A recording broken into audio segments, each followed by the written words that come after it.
Hello guys, welcome to my channel. यहाँ पर हम जावास्क्रिप्ट के इंटरव्यू क्वेश्चंस पर डिस्कस कर रहे हैं। तो हमने लास्ट वीडियो में प्रॉमिस को समझा था।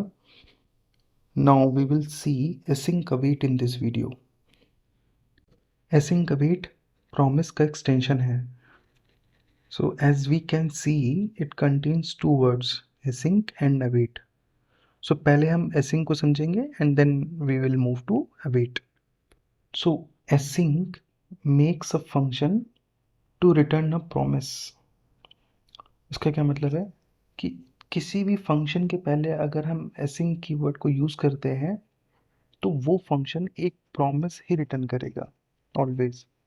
मीन्स फंक्शन से जो वैल्यू रिटर्न होगी वो एक प्रॉमिस होगी। फॉर एग्जांपल, मैंने यहाँ पर एक फंक्शन बनाया हुआ है, फंक्शन फर्स्ट। इसमें मैंने सिंपल रिटर्न किया है नॉर्मल फंक्शन और उसको मैंने कंसोल कराया एंड देन कंसोल में फर्स्ट को मैंने कॉल कर लिया। सेकेंड, यहाँ मैंने एक एसिंक फंक्शन बनाया हुआ है with async keyword and then function second.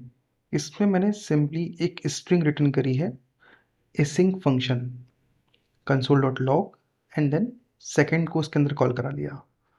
अभी जब हम इसका रिजल्ट देखेंगे तो हमें इसमें सिंपल स्ट्रिंग मिलेगी क्योंकि ये एक नॉर्मल फंक्शन है। बट जब हम इसका रिजल्ट देखेंगे तो इसमें हमें एक स्ट्रिंग नहीं मिलेगी।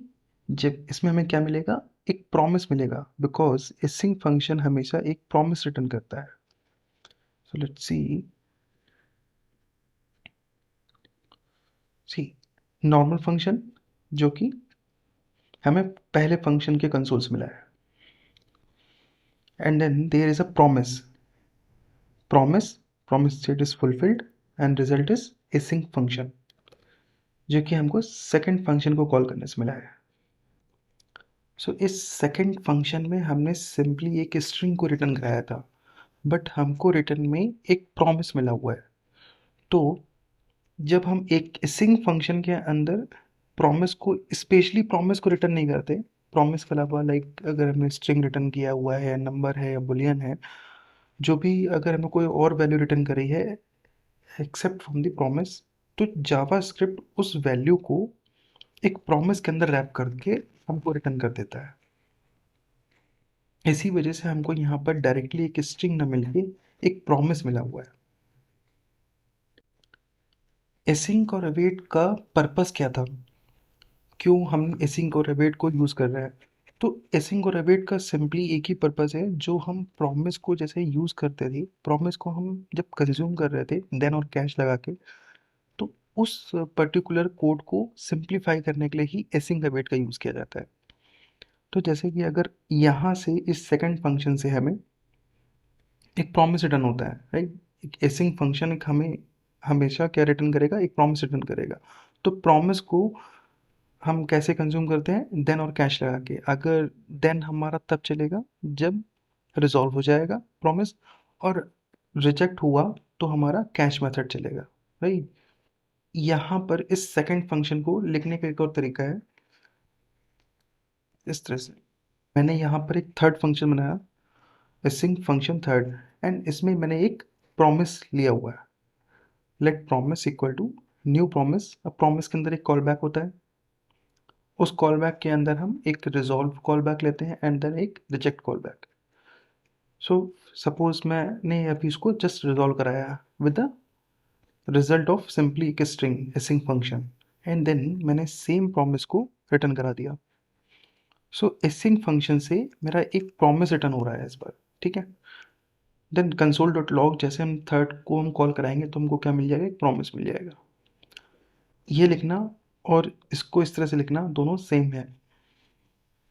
नाउ इसी को हम एक और तरीके से भी ले सकते हैं, जो मैंने प्रॉमिस के पिछले वीडियो में 6 स्टैटिक मेथड पढ़ाए थे, उसमें से एक हम यूज़ करते थे प्रॉमिस डॉट रिजॉल्व।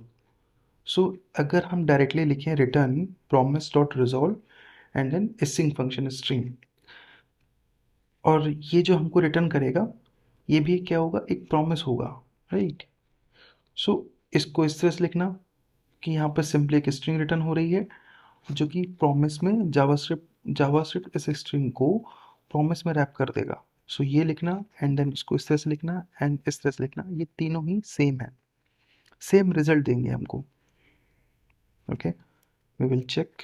सी, फर्स्ट प्रॉमिस एसिंग फंक्शन ये पहले का है सेकंड फंक्शन से,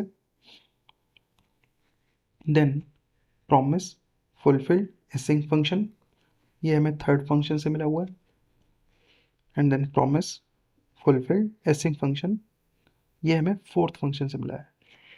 तो हमें तीनों में ही रिजल्ट सेम मिल रहा है, right? Fulfilled async function, fulfilled async function and fulfilled async function. So मैंने यहाँ पर एक एग्जांपल लिया हुआ है, लेट प्रॉमिस इक्वल टू, एक मैंने प्रॉमिस वेरिएबल लिया है, let promise equal to new promise, and इसमें एक कॉल बैक, उसके अंदर रिजॉल्व एंड रिजेक्ट, इसको मैंने रिजॉल्व में 1 लिखा है, एंड देन एक मैंने फंक्शन बना लिया एसिंक फंक्शन थर्ड, इसमें मैंने सेम वेरिएबल को रिटर्न करा है, and then console dot log third. अब मैं यहाँ पर आपको ये बताना चाह रहा हूँ कि यहाँ पर जो ये प्रॉमिस है, इस प्रॉमिस की वैल्यू और जो थर्ड फंक्शन से जो कि एक एसिंक फंक्शन है उससे जो रिटर्न हो रहा है प्रॉमिस, इन दोनों की वैल्यू सिमिलर तो है बट इक्विवेलेंट नहीं है। इक्विवेलेंट का मतलब होता है कि इसका जो रेफरेंस है वो डिफरेंट होगा, यहाँ से जो मिल रहा है उस वेरिएबल का रेफरेंस डिफरेंट होगा, और जो एसिंग फंक्शन है ये एक डिफरेंट प्रॉमिस रिटर्न करता है, ऑल्दो हम सेम प्रॉमिस को यूज़ कर रहे हैं बट ये हमको एक डिफरेंट प्रॉमिस रिटर्न कर रहा है। Okay, so no we will check first this result, console.log promise triple equal to third.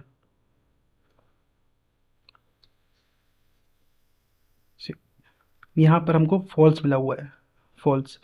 सो इसका मतलब यहाँ जो ट्रिपल इक्वल टू होता है ये क्या करता है, हमारे वैल्यू के साथ ही साथ हमारे रेफरेंस को भी चेक करता है, बट इस प्रॉमिस का रिजल्ट अलग है और इस थर्ड फंक्शन का रिजल्ट अलग है, जबकि ये दोनों सेम ही प्रॉमिस यूज़ कर रहे हैं।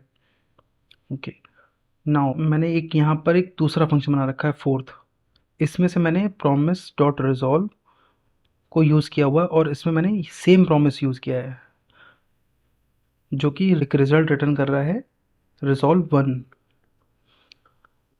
अब मैंने यहाँ पर प्रॉमिस को चेक किया है with the fourth function, promise triple equal to the fourth. अब फोर्थ फंक्शन हमको क्या रिटर्न कर रहा है, ये प्रॉमिस।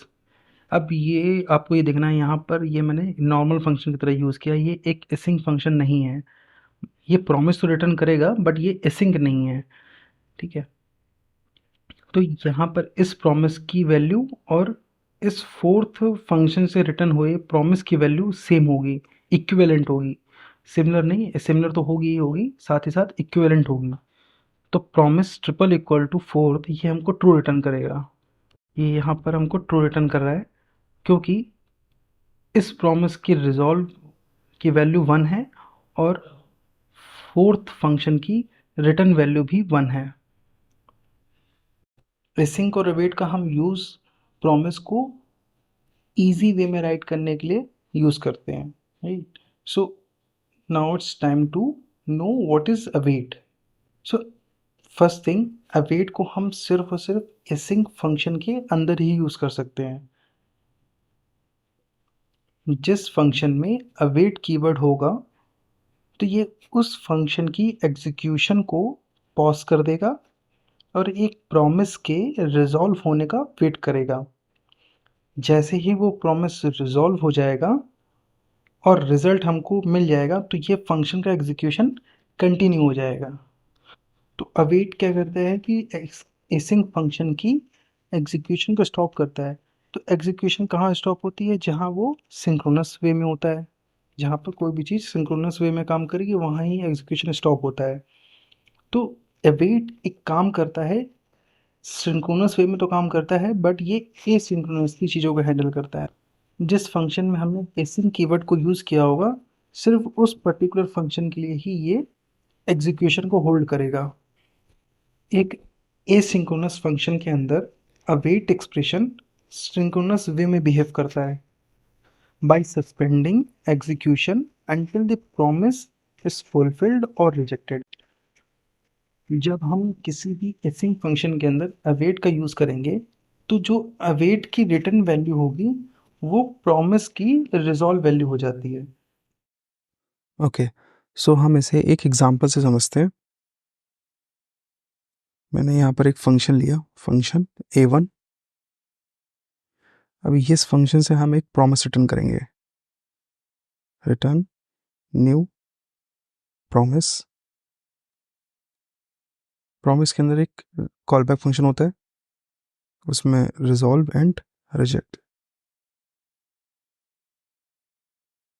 तो हम यहाँ पर एक सेट टाइम आउट लेंगे to pause the execution for 2 seconds।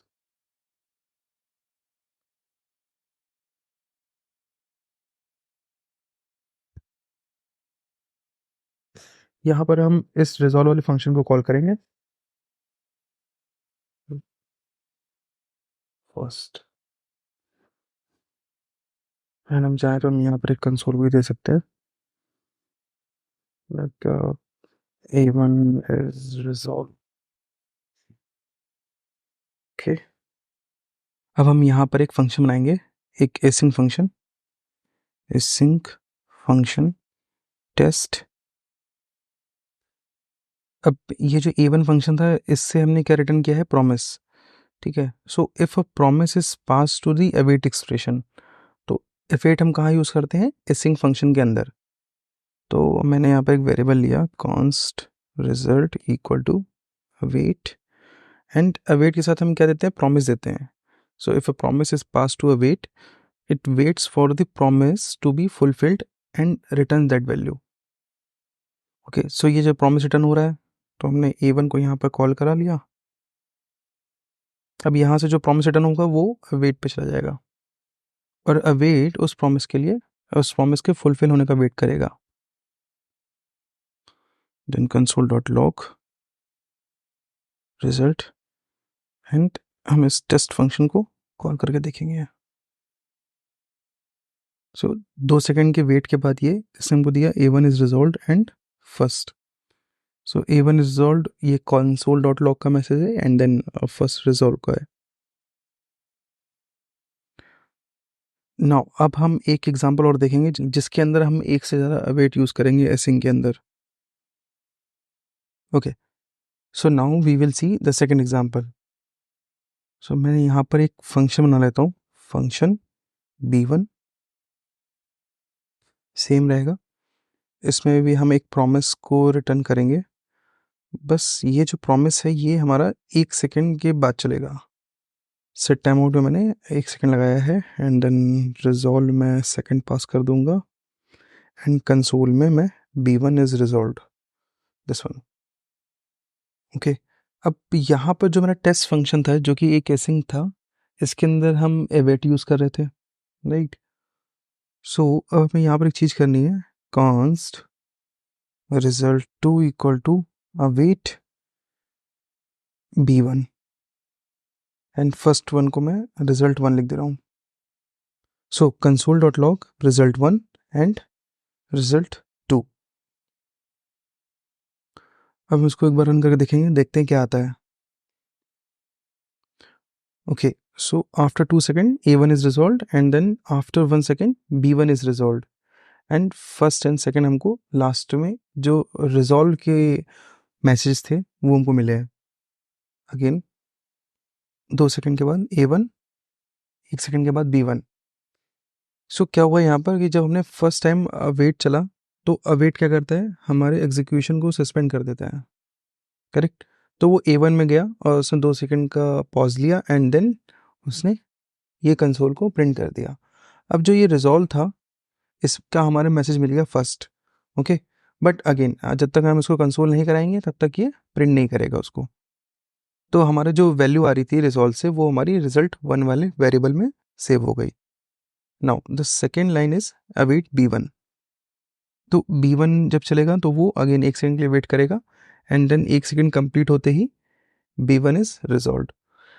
तो अब इसकी जो वैल्यू आई रिजॉल्व की सेकेंड, वो रिजल्ट 2 नाम के वेरिएबल में चलेगी। देन जब हम फाइनल कंसोल लॉग लगाते हैं, कंसोल डॉट लॉग, तो इसमें रिजल्ट 1 की वैल्यू फर्स्ट, रिजल्ट 2 की वैल्यू सेकंड, दोनों एक साथ हमको प्रिंट होके मिलती है इस तरह से। सो जब तक हमारा एक प्रॉमिस पूरा फुलफिल नहीं हो जाएगा तब तक वो दूसरे लाइन ऑफ कोड पे नहीं मूव करेगा। अवेट का एडवांटेज यही होता है, अवेट को हम इसीलिए यूज़ करते हैं। इसने क्या किया था कि सेकंड वाले एग्जीक्यूशन पे नहीं किया था, वो फर्स्ट वाले के प्रॉमिस के रिजॉल्व होने का वेट कर रहा था, राइट। क्या हो अगर हम यहाँ से अवेट हटा दें, इन दोनों जगहों से अवेट हटा दें अगर, ठीक है, तो अब ये क्या करेगा, रिजल्ट 1 में A1 है एंड देन रिजल्ट 2 में B1 है, बट अब ये सिंक्रोनसली बिहेव करेगा। तो उस केस में अब हमारे पास अवेट नहीं है, तो वो वेट नहीं करेगा प्रॉमिस रिजॉल्व होने का। यहाँ पे पहले देखेगा ये इसको A1 मिल रहा है जो कि 2 सेकंड ले रहा है, बट यहाँ पे B1 है जो कि 1 सेकंड ले रहा है। तो जनरली क्या होता है कि जो अगर हम नॉर्मल एग्जीक्यूशन की बात करें, तो जो पहले जा रहा है, जो पहले काम रिजल्ट हमको ला के देगा, हमें सबसे पहले उसका रिजल्ट मिलता है, करेक्ट। सो यहाँ से 1 सेकंड इसका है तो कंसोल में B1 पहले प्रिंट हो जाएगा, B1 is resolve, okay, and then हमारा रिजल्ट 1 पे जाएगा जो कि A1 है, जो कि हमारा 2 सेकंड ले रहा है, क्योंकि 1 सेकंड वाला काम पहले फिनिश हो जाएगा, फिर देन 2 सेकंड वाला काम फिनिश होगा।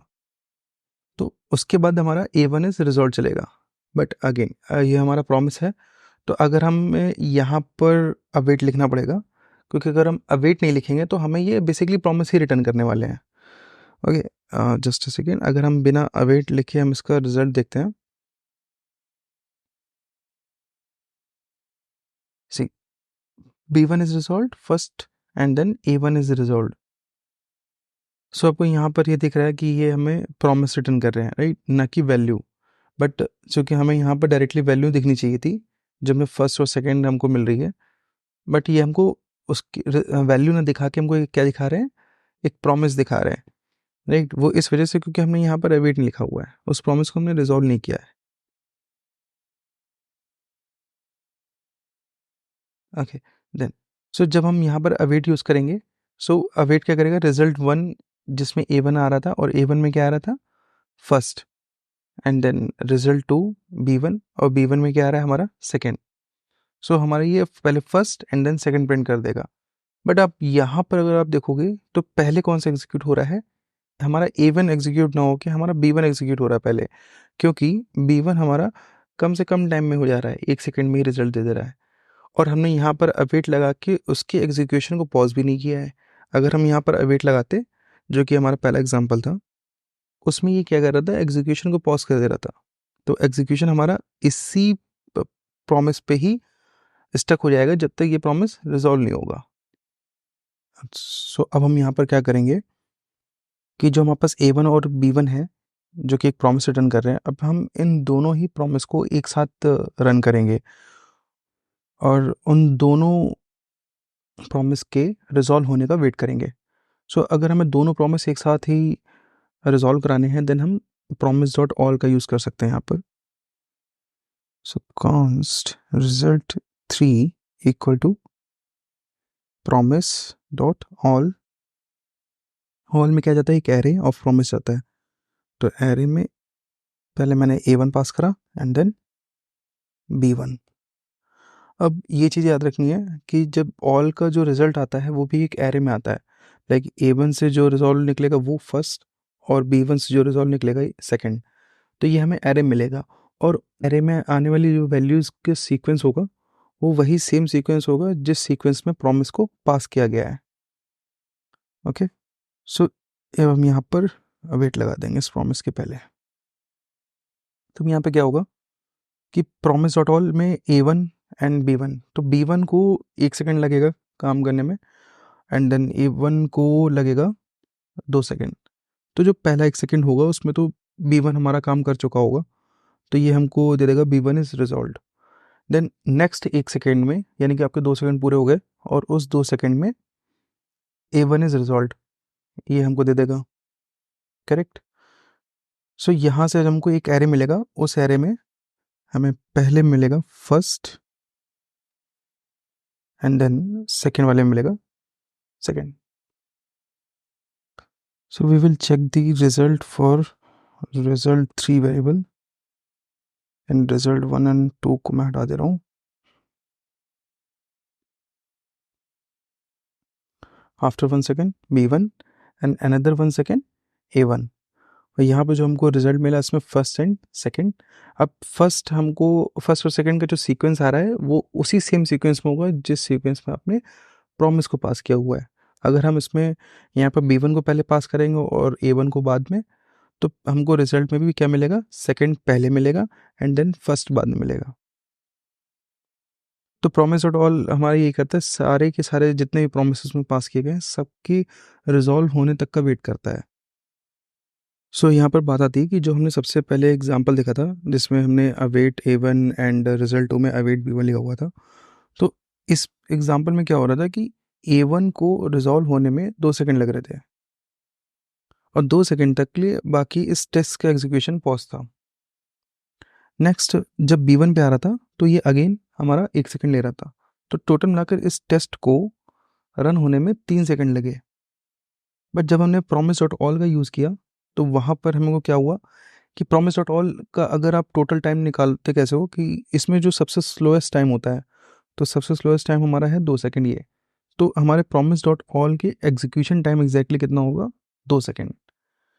सो यहाँ पर अगर आप देखोगे आपको सिंपल 1 सेकंड का मार्जिन मिल रहा है। अब हम ये देखेंगे कि एसिंग का वेट के साथ जब कोई एक प्रॉमिस रिजेक्ट हो जाता है तो हम उसे कैसे हैंडल करते हैं। सो जब कोई प्रॉमिस हमारा रिजेक्ट होता है तो उसे हैंडल करने के लिए हम एसिंग का वेट के अंदर ट्राई और कैच का यूज़ करते हैं। लाइक दिस, जैसे कि एग्जांपल जो हमारा था, A1 ने हमें एक प्रॉमिस दिया और वो प्रॉमिस मैंने यहाँ पर रिजेक्ट कर दिया है। ठीक है, तो कंसोल में लिखा हुआ A1 is rejected and then हमने रिजेक्ट कॉल बैक को कॉल किया with the message of rejected. Okay, now async function के अंदर हमने एक ट्राई और कैच का ब्लॉक लगाया हुआ है। ट्राई के अंदर हमें अपना कोड लिखना है, जो हमारा लॉजिक रहेगा वो हम लिखेंगे, like const result 1 equal to A1 and अगर हमारा प्रॉमिस फुलफिल हो जाएगा तो अवेट में हमें उसका रिजल्ट मिलेगा, राइट। अगर नहीं हुआ तो यानी कि ये रिजेक्ट हुआ है, और रिजेक्ट अगर होगा तो जो रिजेक्टेड वैल्यू है वो हमें किस में मिल जाएगी, कैश ब्लॉक में मिल जाएगी, इस वाले में, with the help of this E variable. तो हमें इस ई वेरिएबल में हमें क्या मिल जाएगा, जो हमारा रिजेक्टेड मैसेज है। सो like this, after 2 seconds A1 is rejected and this is the value of rejected callback। हम एक रिजेक्टेड प्रॉमिस को विदाउट ट्राई एंड कैच के भी यूज़ कर सकते हैं with directly a catch handler method, but वो ज़्यादा फिजिबल नहीं होता जहाँ पर हमें प्रॉमिस्ड वैल्यू नहीं मिलती है। कभी कभी हम डायरेक्टली प्रॉमिस वैल्यू नहीं देते हैं। लाइक अगर मैं यहाँ पर प्रॉमिस देने की जगह सिंपल लिख देता कि रिटर्न 20, सो अब हमारे पास ये प्रॉमिस वैल्यू नहीं है, ये सिंपल हमारे पास एक नॉर्मल वैल्यू आ रही है। तो नॉर्मल वैल्यू पे हमारा कैच हैंडलर मेथड काम नहीं करता है, तो हमें उसके लिए ट्राई और कैच ब्लॉक को ही यूज़ करना पड़ेगा। सो इसीलिए आप जहाँ पर भी मोस्टली जगह देखते हो जहाँ भी हम एसिंग अवेट का यूज़ कर रहे होते हैं वहाँ पर हम ट्राई और कैच ब्लॉक का ही यूज़ करते हैं। सो एसिंग एंड अवेट के टॉपिक में इतना ही था।